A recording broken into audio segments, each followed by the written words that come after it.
Thanks for coming. A couple of us are going to say some words, and that's it. There's no real. Okay, so good afternoon, everyone. Thank you for coming today to honor and remember my little brother, Sean Michael Pringle, or as many of us called him, H, or Uncle H. A remarkable person whose presence touched each of us. I'm sure many of you will share my feelings of both sorrow and gratitude. Sorrow for our loss and gratitude for the time we were able to spend with them. His death from pancreatic cancer, 3 years minus a day after our dad Jim died from the same cancer, makes us feel the loss even more. H was not only my brother, he was also one of my closest friends. One of the most obvious ways H and I connected was through our shared passion for music, especially metal, really heavy metal. He was always up to go see anyone heavy, and we went to almost all shows together for the last 30 years. That's why we have so many of the same concert t-shirts. Whenever we would go out, we would have to send a dibs text, so we didn't end up wearing matching shirts. More than once, we'd forget that dibs a band, and it was almost always Clutch, and we'd show up as twins. He was the best concert buddy and made every experience unforgettable. Those memories will be with me every time I listen to our favorite bands. He was also an amazing guitar player, as you can see his collection of guitars on the stage. He had great taste in music and gear. H was also a dedicated fan of the Edmonton Oilers, a loyalty that ran all the way back to our childhood. He was almost always seen in an Oilers hat and always up to watch the games together with some wings and beer. And he and Jen had a standing date going to the Oilers and Jets game every New Year's Eve. And I like to think he gloated when the Oilers won, which was always. His passion for hockey also extended beyond the pro levels as he eagerly followed his nephew, my son Owen, hockey career, cheering him on every step of the way from novice to junior. I missed sharing news with him about Owen's hockey. My very last text to him was, "O just scored, up 2-1, first of the season." His bond with his niece, my daughter Lucy, was a testament to his kind and gentle spirit. That's right.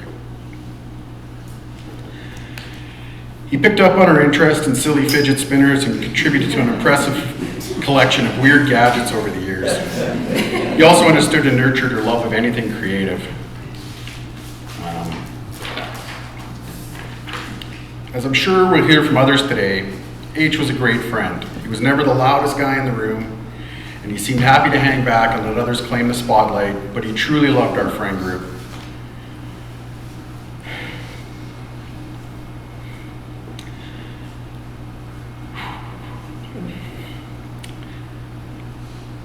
I have so many good memories, joking around the campfire, messaging back and forth in our numerous group threads, which was in like the 40s. In these threads, he was online H, where he lost all the shyness and reserve of in-person H. In the weeks leading up to H's death and in the weeks since, I've spent a lot of time looking at photos, many of them around the room today. From early days of questionable haircuts to her 3-week trip through Amsterdam, France, and Spain, and then photos from other journeys with his wife and soulmate Jen. There are just so many things to smile about. As we remember H today, I want to focus on the beauty of his life instead of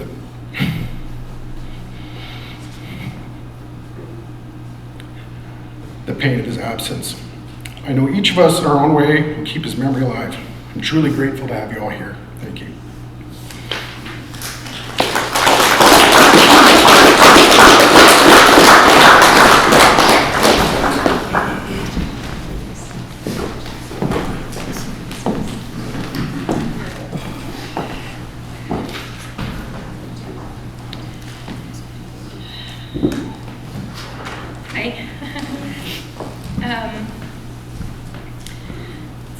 Started our speeches the same way. It was only a year and a half ago, less a day, that Sean and I stood before many of you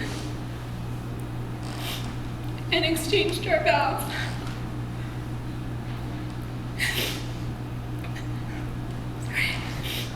And I can solidly say that he was true to his vows, and I'd like to believe that in his eyes, I stayed true to mine.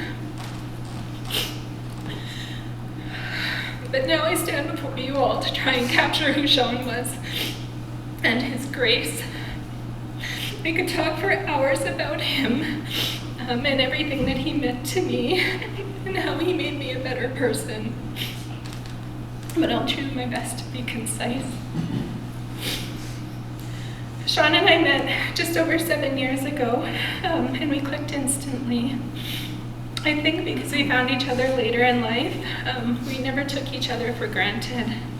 And we were kind of one of those couples, the ones that start and end every day with a kiss. And we held hands walking in the mall, would kiss on an escalator, like we were kind of those obnoxious people. But we didn't care because, we loved each other and whatever, it doesn't matter. And almost every weekday at 10 a.m. I would get a text from him and he would tell me that he missed me or that he was thinking of me, whether I was in the office or upstairs working from home. When I traveled for work, which I did quite a bit, still kind of do, he'd hide little notes in my suitcase and usually little chocolate eggs or something, so that when I opened my suitcase I would think of him, and I would leave him little notes hidden around the house, so that when he would open something he would think of me. But he was just so thoughtful, and I mean that in two ways. Thoughtful in the ways that I just mentioned, but he also weighed his words very carefully, as Kevin mentioned. Anyone who knows Sean know he would never talk your ear off, unless it was online Sean. But that's because he was busy listening, and sometimes playing on his phone, but still listening. And usually thinking about how he'd reply. He was patient and kind, with an incredible sense of humor. He could crack me up with just a one-liner in the driest delivery, a ridiculous dad joke, an impression, or even a prank. And even in the darkest days, we did everything we could to make each other laugh. Sean believed in continuous self-improvement, both personal and professional. He was always working on his coding skills, doing daily tests and exercises to expand his knowledge in languages I don't understand. He loved to read books on personal development, ways to build good habits and break bad ones. And he was always learning, and bless his heart, trying to teach me, usually about physics and astronomy. And did I mention he was patient? He even tried to teach me how to cook, but when we both realized that was a lost cause, and anything I made then tasted amazing to him. Amazing. Sometimes he'd lay it on a little bit too thick as we chew on my crunchy rice, but I appreciated it all the same. Sean, though, was an amazing cook, with many skills taught to him by his brother. He loved the science of cooking, of how the ingredients would work together to create something delicious. And trying new recipes was exciting for him because it was a chance to learn something new, and he'd often spend hours Googling and researching techniques. Another passion of Sean's was music, as Kevin spoke about, both making it and listening. He was incredibly talented with guitar. And also piano. He could play the piano as well, though he would thoroughly deny any ability in doing so, but boy could he play. I'd be remiss not to mention Sean's love of technologies and computers, which was nurtured to him by his father, Jim. He'd spend hours, again, researching and learning about all things, from the newest Pixel phone, whether a virtual reality game or other types of gaming techniques, the newest models of everything, but yet he still had a VCR and his first phone, which we've kept. So, as mentioned, he loved the Oilers through thick and thin. He could solve the Rubik's Cube in less than a minute. He was a chess wizard and a backgammon demon. He saw every movie ever made by Pixar, and if he could have chosen a new career, it would have been in 3D animation, actually. He was looking towards doing stuff like that. He was teaching himself, and he would make even animations for Owen's KC team when he was playing with them. You can't talk about Sean without mentioning his love of Marvel and Spider-Man, of Pearl Jam and Queens of the Stone Age, Star Trek and Star Wars, of travel and racket sports, badminton and table tennis, of bike rides and hikes in Jasper, IPAs and salt and vinegar chips. I don't know why that's making me cry. Because I have to keep them sometimes and I don't. He also loved Gustav Gottlieb Anderson Pringle, our 6-year-old Siamese cat, or Buddy for short. And despite their frequent arguments, Gus could always count on Sean to provide the floor pets and the stair pets and treats on demands and walks in the park. And in fact, we would walk Gus pretty much on a weekly basis in this park here. Yeah. Just missed it. Yeah, that was a picture from just over there. Sean was devoted to his mother Pat, a proud uncle to Owen and Lucy. He always looked up to his big brother Kevin. Sean was predeceased by his father Jim, who, as is mentioned, was passed away from pancreatic cancer a few months before Sean was diagnosed. And he leaves behind his stepmom Charmaine and stepsister Victoria, who are here somewhere. There you are. Hi. Sean's physical absence will always be present.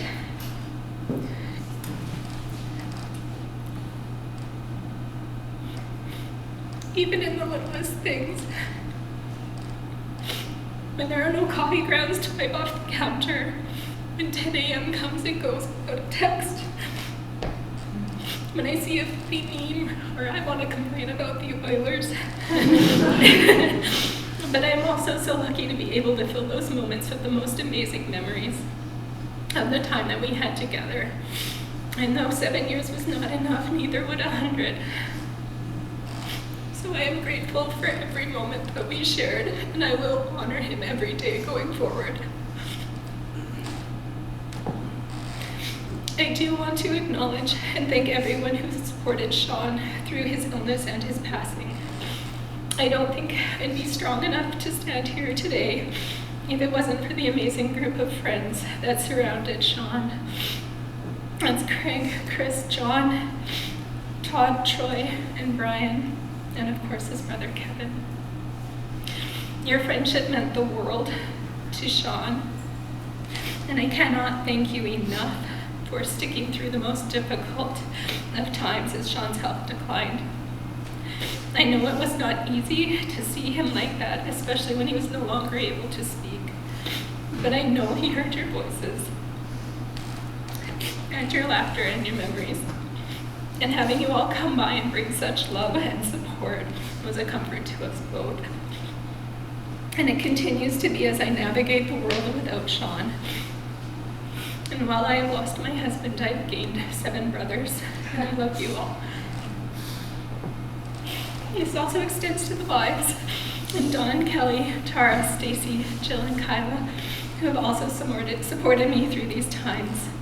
The last 2 months are a blur of downsizing and moving and trying to build a new home for me and Gus. You have all stepped up and pitched in, and I cannot thank you enough. I love you too.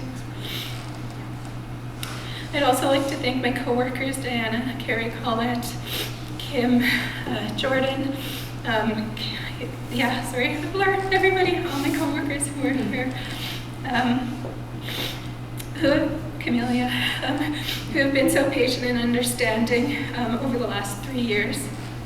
You all picked up the balls that I dropped, because we went to hundreds of appointments and through many hospital visits. Knowing that you guys had my back let me focus at the times he needed most. So thank you for giving me that gift. And I wish I could thank everyone individually, but if I did, we'd be here forever. So I'd like to thank everyone else, Sean's mom, Pat, his extended family, our friends and coworkers, everyone who cared about Sean, sent well wishes or kept him in his thoughts. And thank you for coming today to help us celebrate Sean. It means a lot that you took time out of your day to be here and remember who he was and remember the impact that he had on his life. We are going to open up, we'll have kind of like an open mic if there's anybody that would like to come up and share some thoughts or some memories. about Sean, no pressure, but at any point if you want to do that, we'll come together. But before we do that, I'm going to ask Kevin to come back up and we're going to do a little toast to Sean.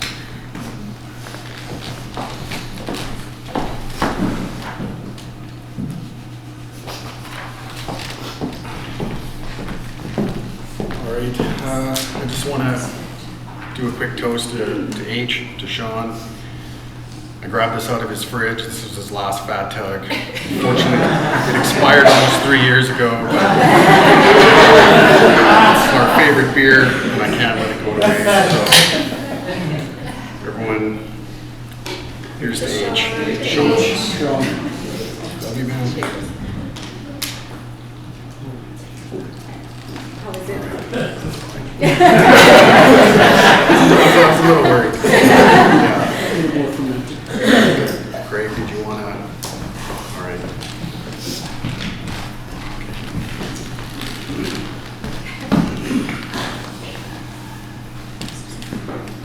Thanks, Vaughn and Jen.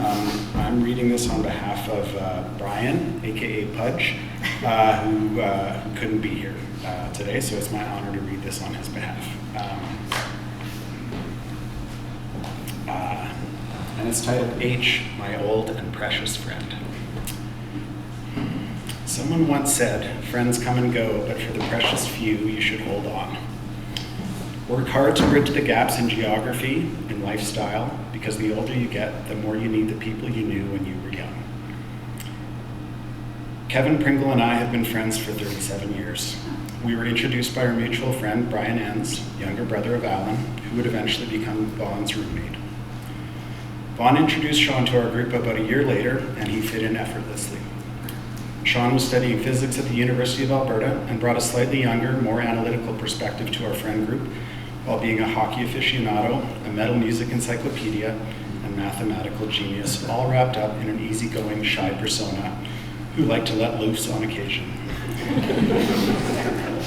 What he never was, short of the day we met, Kevin's younger brother. Once the introduction had been made, he was his own man, an equal contributor, forever welcome. Never ever a +1 or tag along. Sean Pringle and I have been friends for 36 years. He is the twin brother I never had, and in that spirit, we grew young and old together, conversed and argued together, won and lost together, celebrated and mourned together, and held a great respect for one another. Sean is one of the most intelligent people I have ever known, to the extent that it sometimes made it difficult for him to relate to others. Yet all who grew close to him would readily create pathways and connections to bridge the gaps he felt too shy to cross. We recognized that if we did, we would be the fortunate recipients of his many personal gifts: humor, hypotheses, maths, music, or manners, if we were just to reach out and grab Sean's reluctant and talented hands. And while it was Kevin who ensured that Sean got connected, it was H, ultimately, who maintained and nurtured these relationships and in turn learned to reach out to create his own connections and loving partnerships. H, named Hotshot by our departed friend Alan, I did not know that, was understated and preferred it that way. A musician, a mathematician, a statistician, and an artist.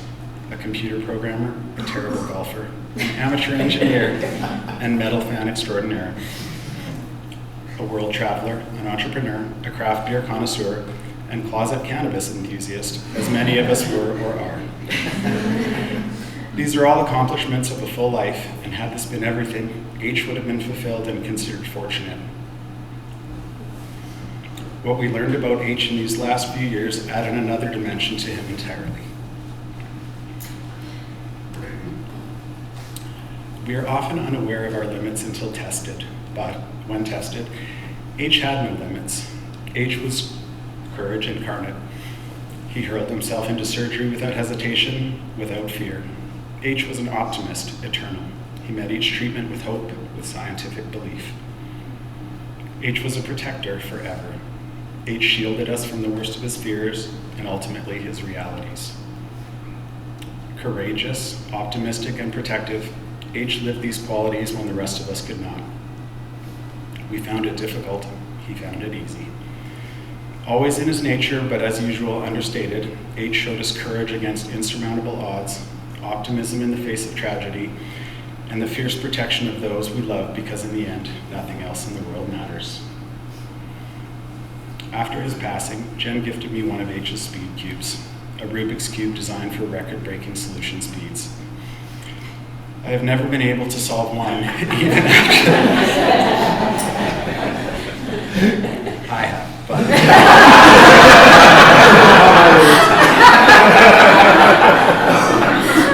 And I'm going off script here, but not nearly as fast as H.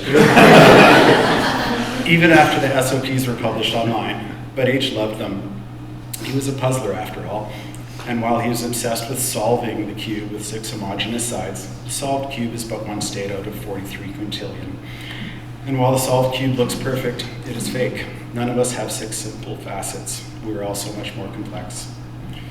I think that H approached the Rubik's Cube as a means of simplifying life, organizing an infinite number of social dimensions into 6 simple states, theoretical and attainable, yet unrepresentative of life's complexities. When I look at H's speed cube, it reminds me of how complicated he was and how complex we all are. And I miss him even more for these reminders. H was one of a precious few friends that I've held on to. We both worked hard to bridge the gaps in geography and in lifestyle, because the older we grew, the more we needed the other we knew when we were young. We have both been extremely fortunate, however, to build friendships with a precious few more, with thanks again to our brother Vaughn.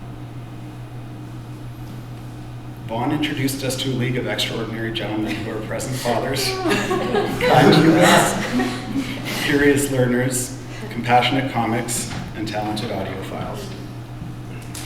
I find enormous comfort in grief knowing the unconditional and boundless love and support that H felt surrounded by the precious and unusual friendships we shared with Vaughn, John Little, Kris Johnson, Todd Elliott, Troy Purdy, and I'm so glad to have recently been added to this list, Craig Harris. And so, a caveat I add to the opening advice is this: old friends remind us who we were, but new friends help us find who we will be. If you were lucky enough to find these precious few. H found his precious few, and we found him as well. Thank you to Craig for reading this on my behalf. I'm sorry not to be with you in person today, although my broken heart is. Brian Pudge Sandilands.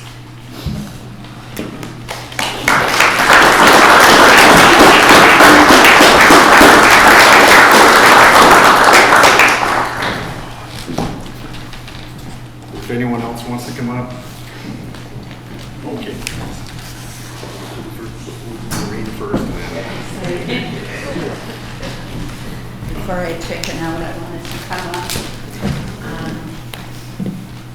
First, I'd like to thank Jen and Kevin and Dawn for organizing this, because a celebration of life is so important. The people that are gathered here all have a little piece of Sean. I have the pieces when he was first born and when he was a child. He was my nephew, my second nephew. And I have to say that seeing all these pictures of those early days has really brought the reality of the loss to me. So, like I say, a celebration of life is such an important ritual. And, often people don't do anything, right? They don't have a funeral, they don't do anything. But gosh, what it reminds me of is, the cycle of life. Sean is the first one of that generation to pass away. His dad was actually the first of that generation in our family.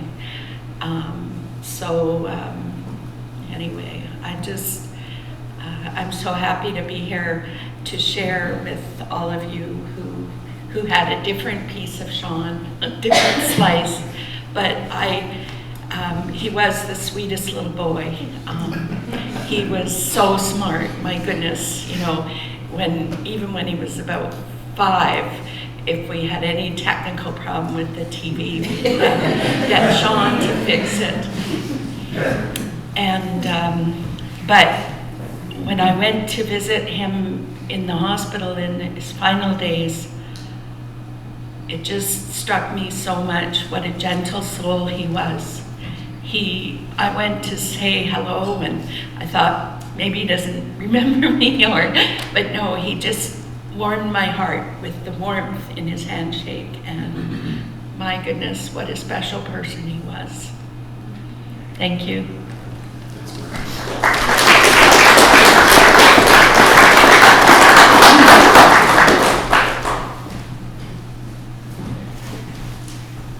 Give me a second.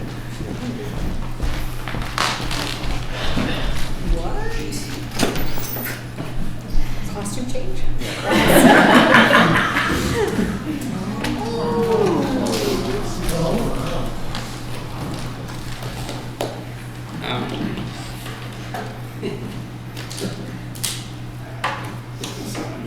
Give me a sec here. Hi everyone, thanks for coming. Glad you could come out today. I'm Kris. Been friends with Sean for probably 15 years or so. Got introduced one day putting together Lucy's playhouse. Which we still have.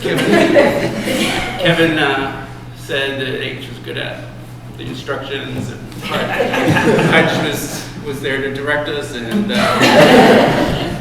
he saw I had done some construction stuff at my house, and he thought I should come along, and I met Sean. He's a really special guy, a beautiful man, smart, funny, gentle soul. He loved his music, if you can see, and he would have gone for something more metal here. But I just, instead of a speech, just wanted to play a song for my friend H, if I can. I'm not a professional musician by any chance, but anyway, I'm gonna give this a go.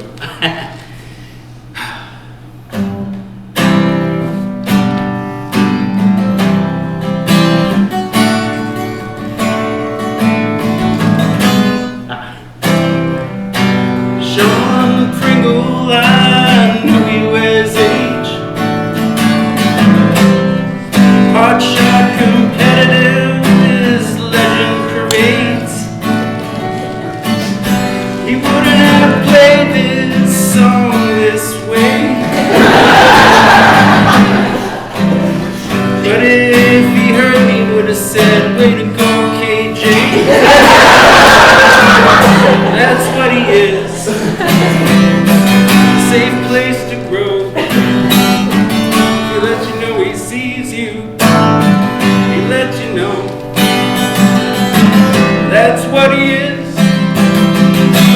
He lifts you up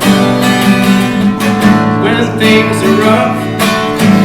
Hope I can be like you more that way. Sean Pringle, I know you as H. Gentle and kind and full of grace. It's always a treat to see your face. Your smile that makes us all feel so great. When he cracks a grin, decides to chime in, we will listen. Listen because he's H. Sean Pringle, I'll always know you as H. Undeniable, your legend amaze. Thank you for everything, you have changed my ways. Unforgettable, you cannot be replaced.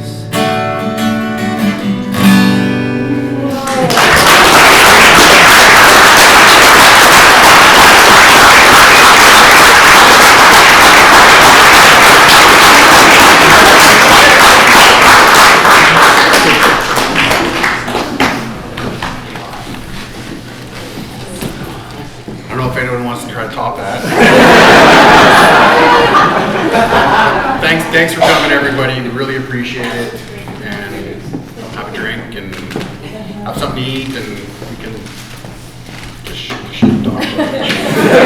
Thanks for coming.